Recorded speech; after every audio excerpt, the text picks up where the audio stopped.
Nggak tanggung-tanggung, dia jual Taj Mahal sampai 3 kali. Dan bukan cuma itu, dia juga jual Red Fort, gedung parlemen India, dan Rashtrapati Bhavan ke orang-orang yang kelewat gampang percaya. Menurut gue itu luar biasa. Beberapa orang beneran percaya. Nggak pakai lama, mereka transfer duit, terus tanda tangan kontrak, bahkan sampai minta jatah kepemilikan. Yang lebih gilanya lagi, selama lebih dari 40 tahun, Natwarlal main kucing-kucingan sama polisi. Dia sempat ditangkap 9 kali, tapi berhasil kabur 8 kali. Dan yang paling epic, bener-bener epic, di usianya 84 tahun, dia kabur dari polisi saat digiring ke pengadilan dalam kursi roda. Coba lu bayangin, penipu sepuh, udah tua, nggak bisa jalan, tapi bisa kabur di tengah kawalan polisi.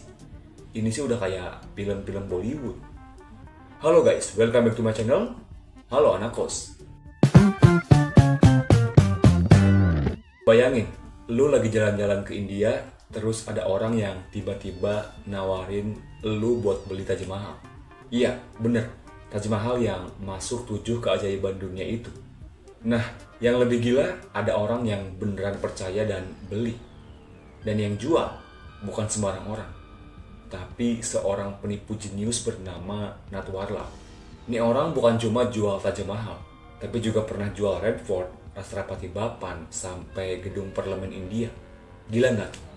Dan dia ngelakuinnya bukan cuma sekali doang.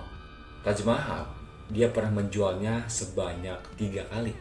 Nah, video kali ini gue mau bahas tentang seorang penipu kelas kakap yang ini gila banget sih menurut gue. Ya tanpa berlama-lama langsung aja, yuk kita bahas. Jadi guys, nama aslinya adalah Mithilesh Kumar Srivastava. Dia lahir sekitar tahun 1912 di desa kecil di Bihar, India. Dari kecil dia udah nunjukin kecerdasan luar biasa, terutama dalam urusan matematika dan akuntansi. Tapi karena hidup miskin, dia harus muter otak buat bertahan hidup. Nah, karir penipuannya ini dimulai waktu dia kerja jadi pegawai bank.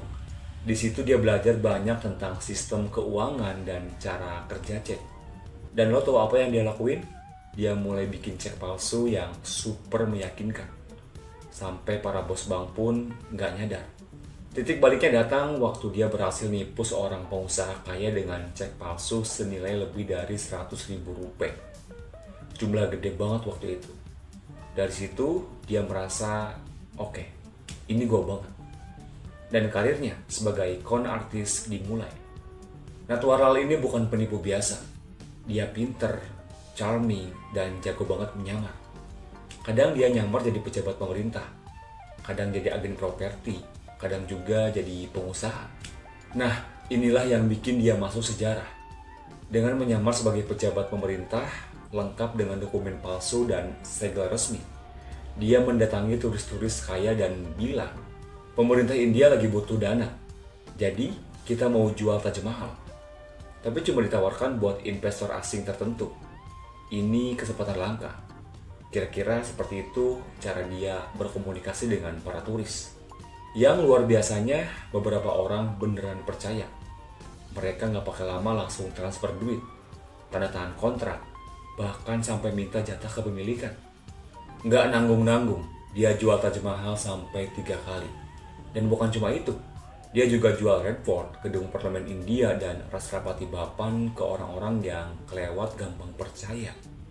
Dan yang lebih gila lagi, selama lebih dari 40 tahun, Natwarlal main kucing-kucingan sama polisi. Dia sempat ditangkap sebanyak 9 kali, tapi berhasil kabur 8 kali.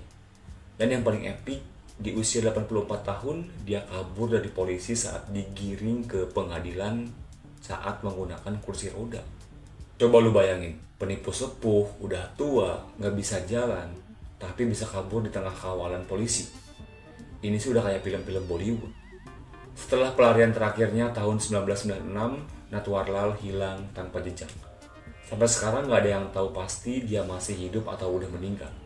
Ada yang bilang dia wafat tahun 1996, tapi keluarganya bilang dia masih hidup sampai 2009 dan meninggal dengan tenang di usia 97 tahun. Saking legendarisnya, nama Natwarlal jadi istilah di India buat nyebut penipu. Kayak misalnya lu bilang, dia itu natural banget, yang artinya dia itu penipu kelas kakap. Kisah natural ini bukan cuma soal tipu menipu, tapi juga soal kecerdasan, manipulasi psikologis, dan keahlian membaca manusia. Dia nggak pakai kekerasan, nggak nyakitin orang, tapi berhasil bikin puluhan orang percaya hal-hal yang mustahil. Dari jual monumen negara sampai nipu pejabat tinggi. Tapi tetap aja, sepintar-pintarnya dia menipu, yang dia lakuin itu tetap salah. Kisah natural ini harusnya jadi pelajaran buat kita semua. Jangan gampang percaya, terutama sama janji-janji yang terlalu indah buat jadi kenyataan. Nah, jadi kira-kira lo masih mau beli Taj Mahal nggak? Dan mungkin itu aja video gue kali ini. Terima kasih yang udah nonton, terima kasih yang udah subscribe. Thanks for watching, sampai jumpa di video berikutnya. Bye-bye.